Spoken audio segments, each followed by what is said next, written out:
Hi viewers, and welcome to another episode of On the Farm, where we are vocal about everything local. I am Shakima Handy. On this episode of On the Farm, we are talking about the hurricane seasons, the do's, the don'ts. Prepare yourself before and after and during hurricane season. Today we'll be speaking to a greenhouse farmer who will tell us a little bit more of what he does during the hurricane season. But we take a short break and be right back after this. It's a universal principle of life, a fundamental human right. Everyone should have access to enough nutritious, diverse, affordable, and safe foods. It starts with nature, a journey from our farms to our tables, where we come together to celebrate our cultural identities. World Food Day. Food is a right, every day. For everyone, everywhere. Welcome back, viewers. My guest today, I'm going to ask him to introduce himself, and he's going to tell us a little bit more on our topic that we'll be discussing today. Hi, viewers. This is Mackie Tross, no stranger to you, coming from A1 Farms in Gingerland, where we do a lot of greenhouse farming. And today's topic is centered around hurricane and hurricane season and the preparedness for hurricane. Okay, Mackie. So we know we're in the diaspora where we have a lot of hurricane and natural disasters. We have been grateful thus far and blessed that we haven't had any direct impact.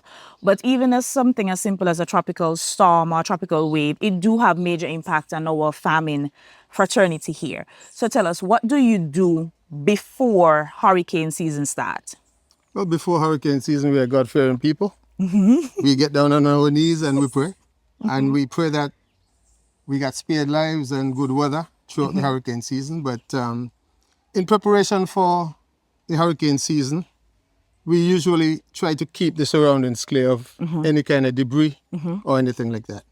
Now, in terms of the storms, usually these structures are designed to stand up to a category 1 hurricane. Okay. So just storm force winds, we really don't worry too much. Okay. But once you get to hurricane force winds, say hurricane, type 1 hurricane, we usually drop the netting. Okay. And the netting are secured with wiggle wire. So once you pop the wiggle wire out, you just take it out and the sides drop down. Okay. We would usually leave the roof, which is made of plastic, intact.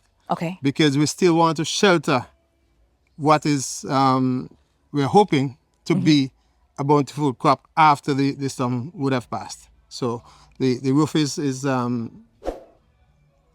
remain intact, really. Okay. So as a farmer, how often do you monitor the weather? Because I know some farmers don't usually check the weather at all. On a daily basis. Okay. On a daily basis. Okay. So let's say the disaster management send out a message and say, we're expecting a storm first thing tomorrow. What are your last minute preparation that you do? Well, the first thing I would do is get my guys together. Okay. And sensitize everybody. Then we do a physical check of all the greenhouses, making sure that things are intact. Last minute, but we still, down to the last second that we still monitor to see if we have to do any kind of dropping of the netting for the greenhouse. So we go around and we make sure that everything is intact. The electricity is off, the water mains turned off, our guttering system is clean and free of any kind of debris, and such that we have good storage of water, at least 4,000 gallons of water, to, once the storm has passed, to ensure that we have clean water to, continue the process. Because we never know. Sometimes you got predictions, and hurricane have a mind of their own as far as I'm concerned. Yes, that's true. I mean, when you look at it, sometimes we are spared because they're shifting last moment. Yes, that is true. But we can't really rely on that all the time. Yes. So we have to do whatever we can to get things in place so that we fear the best. Okay. Yeah. So after a storm would pass, what is the first thing that you do? First thing that I would do is once we get the all clear, get my guys together, head to the farm, assess the damage, secure what we can secure, and start rebuilding really, because we pride ourselves on bringing food to the market on a daily basis, on a weekly basis.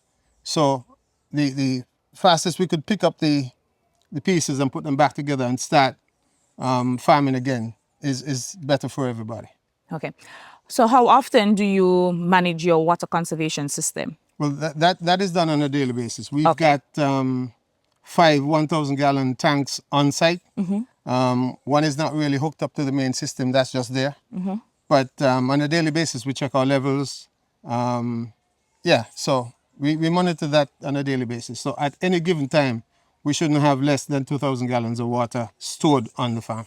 And that is important because one of the things that usually happen is when you have hurricane or whatever, water can get contaminated, and sometimes they do turn off the water system. And you know, of course, if your water is not there, your plants will not be able to get any sort of nourishment. Exactly. Okay, so we're in a greenhouse, and I know some greenhouses, they have to deal with electricity because especially some of your system may set up where you would have some sort of electricity that needs to be run to ensure that your system is functionable. In the event that there is an outage, what do you do? Unfortunately or fortunately, we really don't rely on the electricity to run the daily operation. Okay, We have electricity to drive the fans, okay, but during the passage of an hurricane or just after, the place is cool, so we That's really true. don't have that to worry about. We're not in a system where we're doing hydroponics, so we have to recycle the water all the time. okay, As you can see right here, we still plant in dirt, okay, in the soil, but we have the soil in pots. So once and we have a gravity feed system as well. okay, So in the event that the electricity goes, we can still feed the plants. It might not be as efficient as it would be with electricity, but we Correct. still have a backup system in place because the tanks are located uphill and all the houses are downhill. okay. So we could rely on a gravity system. We would just have to feed station by station instead of multiple stations at a time. Okay. Well, we know you have some crops that are trellis, and in the event that a hurricane is passing, these things are erected in the air. So what do you guys do with these crops? Well, first thing we would do is load the trellis system. Okay. So if you realize we got some strings behind here, now this is a nut right here. Okay, a slippery knot, we just pull them and just gently lower the plants to the ground. Okay. Such that once the wind passes through, remember the netting would be down. Yes. So the whole idea is that the wind just passes right Straight through. and don't destroy anything. So we lower the trellises and put all of the plants that are on trellis flat on the ground. Okay. Over the years, have you ever experienced any sort of major damages to crops that you would have lower on the ground? For example, excessive water. Does that affect your crops that are situated on the ground? Yeah, that would definitely affect the crops on the ground. We don't have usually as much water because the roof are normally still intact. But with the sides down and the wind blowing, we definitely would have water coming in. But you won't see it now, but the floor is tapered from front to back. So most of that water would drain off To the back, okay. to the back. And then the actual bottom, the ground, is still mainly sand. Okay. All right, so we get a lot of soaking Yes. going on as Absorption, well. But yes. definitely once it's hurricane, we're going to have some damage from water. Okay. Yeah. But it's not excessive. It's not excessive. Okay.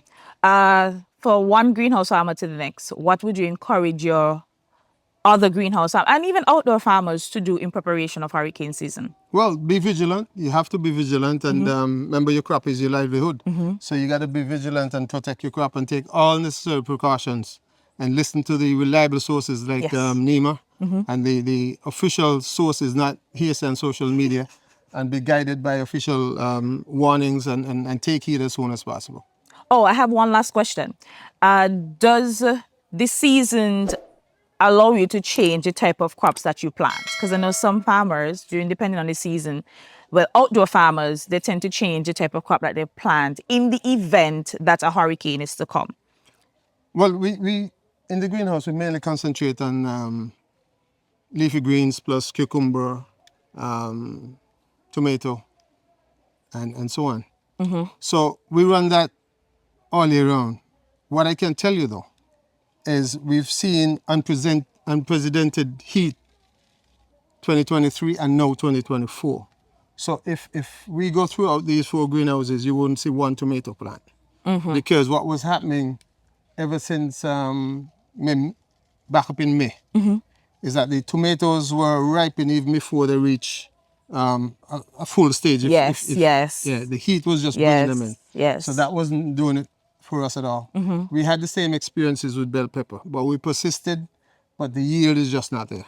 Okay. So in terms of the plants inside of the greenhouse, we try to stay mainly with the leafy greens. You would find that in the cooler months, everything does better. So what we're looking into right now and what we're doing some research in is ways in which we could enhance the cooling environment inside the greenhouse. I've done some experiments with misting systems and the overhead fans. That combination seemed to be working. So coming up next year, in preparation for the, I mean, it's too late now, but in preparation for the summer next year, that is definitely something that we're looking forward to employ and install in the greenhouse system. Okay. Well, Mackie, thank you so much for chatting with us today. And we do continue to wish you all the very best with your business and keep farming. Keep feeding the nation. We definitely need our local healthy food because we always encourage our viewers to buy local, eat local. Thank Thank you again for having us. It was always a pleasure. No problem. Thank you.